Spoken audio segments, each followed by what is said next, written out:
Maya didn't wake up to an alarm that morning. She woke up to the heavy, dragging weight in her chest that had become more familiar than her husband's voice. The house was quiet, the kind of quiet that felt less like peace and more like abandonment. Eric had already left for work, leaving nothing behind except a cold cup of coffee on the table and a note that said he'd be late again. No heart, no warmth, not even a rushed goodbye. Just distance written in rushed handwriting. She stood in the kitchen, staring at the note, feeling the same sinking ache she felt every day. Their marriage had turned into something like a faded photograph, still recognizable, but no longer alive. Once there had been laughter here, slow mornings, messy love. Now there was only routine. Silence had taken over the house long before she admitted it to herself. As she turned toward the sink, she heard a soft dripping. At first, she ignored it, assuming it was just another small annoyance waiting to be fixed someday. But then the dripping grew louder, faster, turning into a soft but steady splashing sound. When Maya kneeled to open the cabinet door beneath the sink, a wave of cold water rushed forward, soaking her hands, her shirt, and the floor. "Of course," she whispered, a humorless laugh slipping out. Perfect timing. The pipe had burst, literally. Water pooled across the tiles, reaching her bare feet, and she felt something inside her chest snap in the very same way. It wasn't just a leak. It was the moment her emotional walls finally caved in. Maya pressed her hand to her forehead, fighting the urge to cry over something as stupid as broken plumbing. But she wasn't crying about the pipe. She was crying because she had held everything together for too long. With shaking hands, she called the first plumbing number she found online. The woman on the phone told her someone would be there within the hour. Maya cleaned what she could, but the water kept flowing, gathering around her like the loneliness she had slowly drowned in for months. She expected an older repairman, someone gruff, with tools clanking loudly. But when the knock came, and she opened the door, she froze.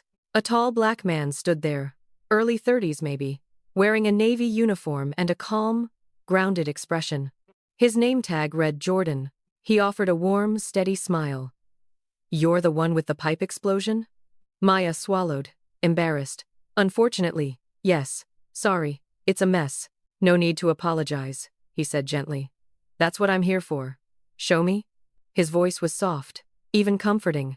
She stepped aside, letting him in. And he walked through the house with quiet confidence. When he reached the sink, he crouched down, assessing the damage with a focused calm that made Maya's frayed nerves settle just a little. "How long has this been leaking?" he asked. "It just started," she said. "Or maybe I just noticed today." She didn't explain that she had been too distracted by her collapsing marriage to notice anything else. Jordan glanced up at her, studying her face, not in a personal way, but in a human way. "You look like you've had a rough morning." His words hit her harder than they should have. Eric never noticed, not even when she sobbed quietly in bed, not even when she sat beside him on the couch, feeling like a ghost in her own home. "I'm just tired," she murmured. Jordan nodded, not pushing. "Well, let's fix at least one thing today." As he worked, Maya stood nearby, watching water drip off the cabinet edges. The house felt different with him in it, not warmer exactly, just less empty. Jordan moved with patience, wiping down surfaces he didn't have to, tightening screws, checking the line twice to be sure it wouldn't break again. He didn't rush, and he didn't seem annoyed by the mess. At one point he glanced up. "You okay? You seem overwhelmed." Maya wasn't sure why that simple question made her chest tighten. Maybe because it had been so long since anyone cared enough to ask. She had forgotten what that felt like. "It's been a long week," she whispered. He nodded. Long weeks hit harder when you're dealing with everything alone. Her breath caught not because his words were inappropriate, but because they were true. Utterly, painfully true. When he finally stood up, wiping his hands, he smiled with a gentleness she wasn't used to anymore. "Everything's fixed. You won't have any more flooding." "Thank you," she said softly. Jordan noticed her trembling hands but didn't mention it. Instead, he said, "If anything else goes wrong, don't hesitate to call." Seriously. When he left, the house felt colder than before. And for the first time, Maya realized just how unbearably alone she had become. The house felt heavier after he left, as if the air wanted to remind me that once again, I was alone inside the silence. I pretended not to fear. I stood in the kitchen with my hand resting on the counter, listening to the faint hum of the refrigerator, the soft ticking of the clock. and the whisper of emptiness stretching between the walls. It was strange how, when someone speaks to you with real warmth for just a few minutes, your whole day rearranges itself. Your defenses soften, your loneliness stops hiding, and everything you've exhausted yourself pretending not to feel suddenly stands in front of you, impossible to ignore. I kept thinking about him, the black plumber with the gentle eyes and steady voice. I replayed his words, the way he had looked at me when I said I was fine, as if he knew I wasn't, as if he had seen through the carefully built layers I never let anyone approach. I didn't know why it bothered me, or why it comforted me, but it did both, like two hands pulling me in opposite directions. And yet, still, I cleaned the kitchen counter as if wiping away memories of a stranger would fix something inside me. But his presence lingered in the air like warmth left behind after someone steps out of a room. I didn't understand why such a brief interaction shook me more than the years I had spent feeling invisible in my own marriage. Maybe because he had spoken without rushing. Maybe because he had looked at me, not through me. Or maybe because for the first time in a long time, someone had noticed that I was breaking. A little after noon, I sat on the edge of the couch with a cup of tea growing cold between my palms. The house held quiet the way tired lungs hold breath, shallow, uneven, waiting for something. I stared at the doorway he had walked through earlier, half expecting to hear a knock again. He had said he would come back tomorrow to check the remaining pipes.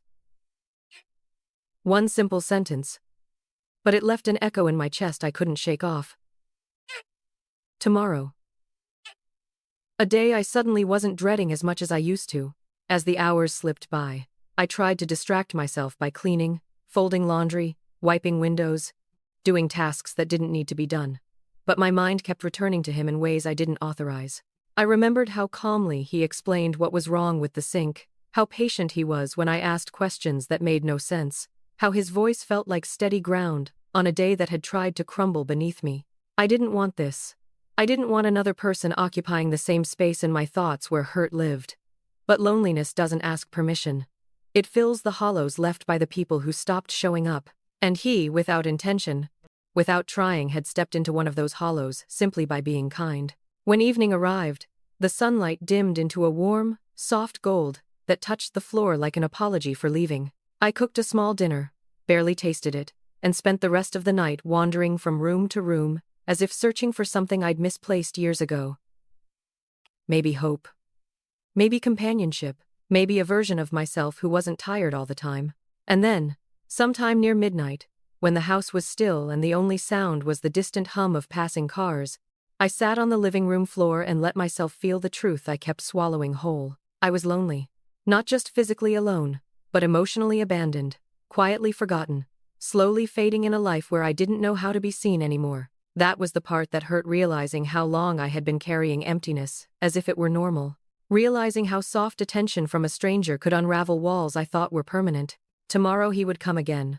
And for the first time in months, something inside me whispered that maybe tomorrow didn't have to feel like every other day. Maybe I didn't have to feel so invisible. Maybe being noticed wasn't a crime. Maybe wanting warmth wasn't betrayal. Maybe I had simply forgotten what it felt like to be treated gently. And maybe that was why his presence felt so dangerous. And so necessary. The next morning arrived slower than usual, the sunlight filtering through the curtains in thin, hesitant streaks, as if even the world was cautious about entering my life. I had spent the night thinking about him, trying to convince myself that this was nothing, that a plumber's kindness didn't warrant the tidal wave of emotions I felt creeping in.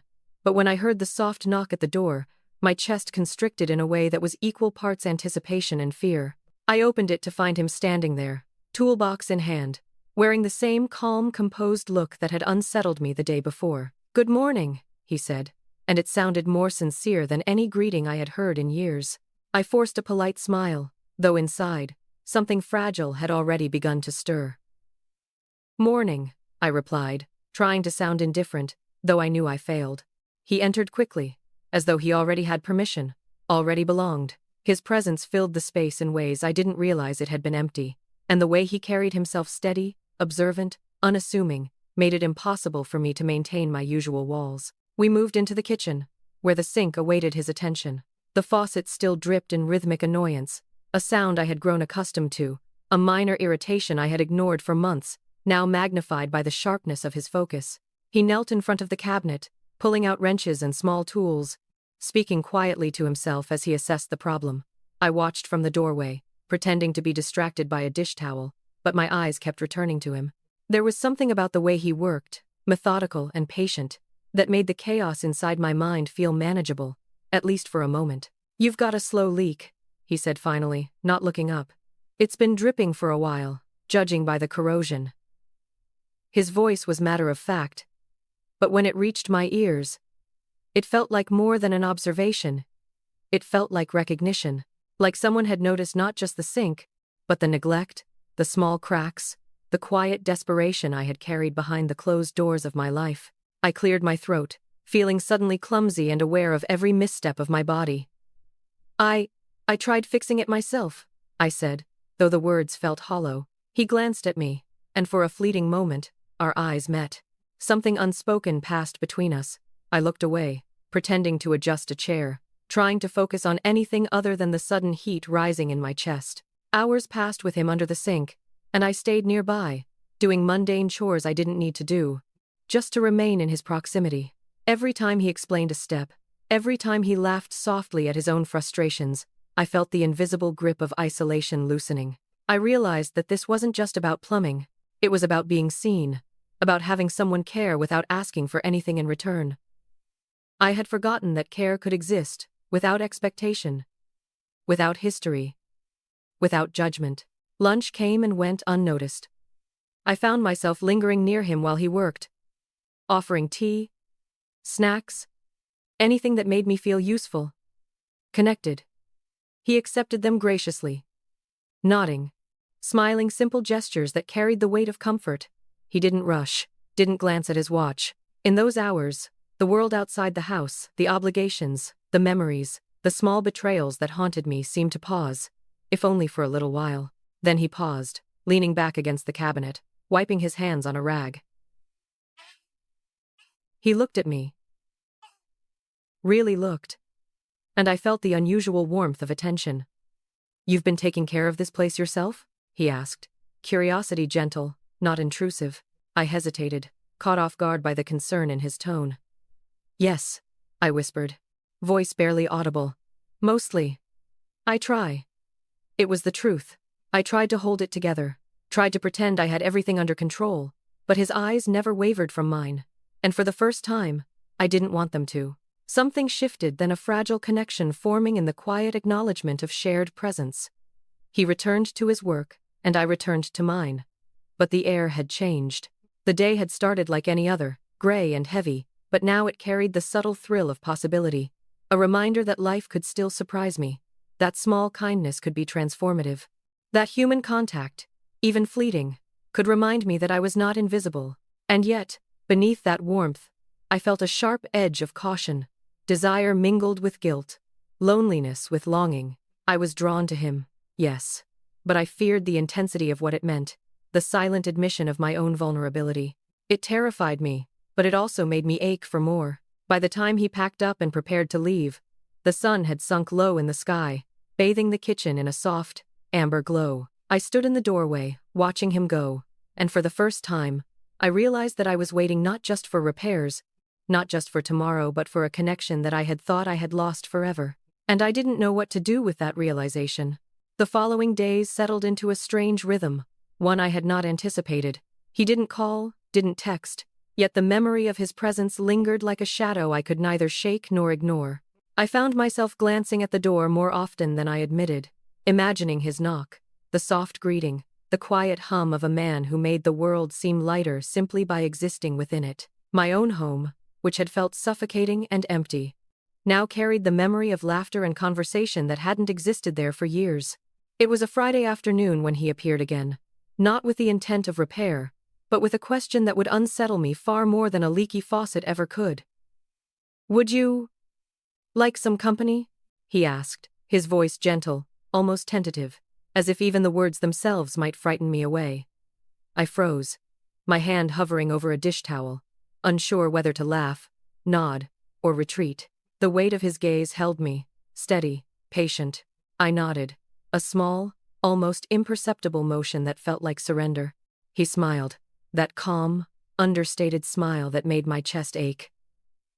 We walked together to the small cafe down the street, the one I had stopped frequenting months ago.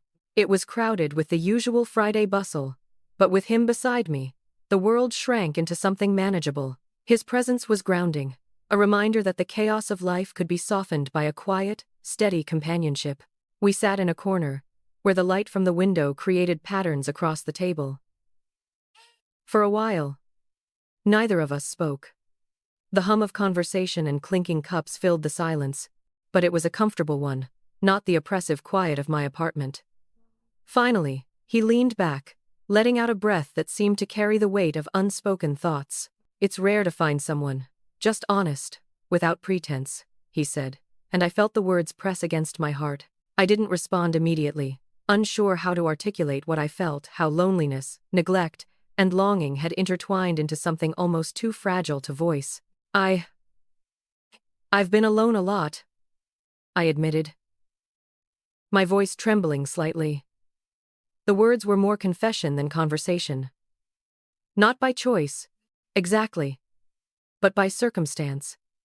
He listened, truly listened, nodding occasionally, his eyes never leaving mine. The sincerity in his gaze made it impossible to lie. For the first time in years, I felt seen, understood, without judgment or expectation. He reached across the table, just lightly brushing his hand against mine. The contact was fleeting, almost ceremonial, but it sent a shock through me that I could neither ignore nor rationalize. I pulled my hand back subtly, unsure of how to navigate this new territory, this emotional terrain that had appeared suddenly, without warning. Yet even in that hesitation, there was warmth, an undeniable connection that neither of us could dismiss. Our conversation meandered from trivial matters to memories, to small admissions of fear and regret. I shared fragments of my life I had never voiced aloud, moments of vulnerability I had buried beneath years of pretense. He, in turn, spoke of his own past, not in a boastful way, but with honesty, laying bare the quiet struggles and triumphs that had shaped him. The symmetry of our experiences, the unspoken recognition of shared human fragility, created a bond that felt both terrifying and exhilarating. Hours passed unnoticed. The cafe emptied slowly, and the golden light of the afternoon gave way to the muted hues of early evening. We lingered, neither of us willing to break the fragile spell that had settled over us. And yet, beneath the calm exterior, an undercurrent of tension hummed, a silent acknowledgement that the intimacy growing between us carried consequences I could not yet name. As we walked back to my apartment, the air cool against our skin, I felt an ache in my chest, a mixture of longing and fear. The door closed behind him, and I was left in the quiet once more, but it was no longer the same oppressive silence. Now it carried anticipation, the residue of connection, and the bittersweet knowledge that my world had shifted irrevocably. That night, I lay in bed, replaying every word, every gesture. I wondered at the intensity of my own feelings, at the suddenness with which they had grown, and somewhere deep within me, I recognized the undeniable truth I had begun to need him, not just for the comfort of companionship, but for the validation of my own existence, the acknowledgement that I was not invisible, that I still mattered. But with that realization came fear. Desire mingled with guilt, and the quiet longing for his presence became a dangerous, tantalizing ache. I knew that moving forward would require choices I had not yet prepared for, choices that could redefine everything I thought I knew about myself, my life, and the boundaries I had built so carefully over the years. And as I drifted into restless sleep, I understood that nothing would ever feel the same again. The days that followed were a blur of small interactions, each charged with an intensity I could neither control nor escape. He came over under the pretense of checking minor repairs, but each visit carried with it attention, a quiet understanding that something unspoken had shifted between us. I found myself anticipating his arrival, counting the minutes, rehearsing what I might say, even though I had no plan, no script for the sudden turbulence that had entered my life. One evening, as rain pelted against the windows and the soft hum of the city faded into the background, he stayed longer than usual. We sat in the living room, the faint scent of coffee mingling with the earthy petrichor from outside. The room felt suspended in time, as if the world had narrowed to this one space, this fragile cocoon of connection and shared silence. I realized, with a startling clarity, how alone I had truly become, not just in my home, but in my life. The realization was painful, yet strangely liberating. "I've never felt like this before," I admitted, my voice barely more than a whisper. almost lost in the patter of rain. He didn't respond immediately, letting the words hang between us like fragile glass. Then, slowly, he reached out and took my hand, a gesture both tender and unassuming, grounding me in a way I hadn't known I craved. "I know," he said quietly, "and I don't take it lightly. But you should know, this changes things, for both of us." His eyes searched mine, earnest and unwavering, demanding honesty. I swallowed hard, aware that the emotions welling within me had no easy resolution, that what I felt for him was real, but entangled with guilt, fear, and the remnants of a life I had once believed secure. We talked then, openly, for the first time. About loneliness, about unmet needs, about the subtle ways life can erode a person's sense of self, about the compromises we make, often unconsciously, in relationships that no longer fulfill us. The conversation was raw, unfiltered, and yet strangely healing, as if by acknowledging our truths aloud we were lifting a weight we had carried in silence for far too long. It was impossible to ignore the attraction, the magnetic pull that had drawn us together. It was equally impossible to deny the danger, the ethical lines that had begun to blur. I felt torn between two worlds, the comfort and security of the life I had known, and the undeniable spark of something new, something that made me feel seen, alive, and profoundly understood. He stood then, leaning against the doorway as the rain drummed a steady rhythm outside. "I don't want to hurt you," he said, "but I can't pretend I don't feel this either. We have to decide, are we just sharing a moment, or are we stepping into something that could change everything?"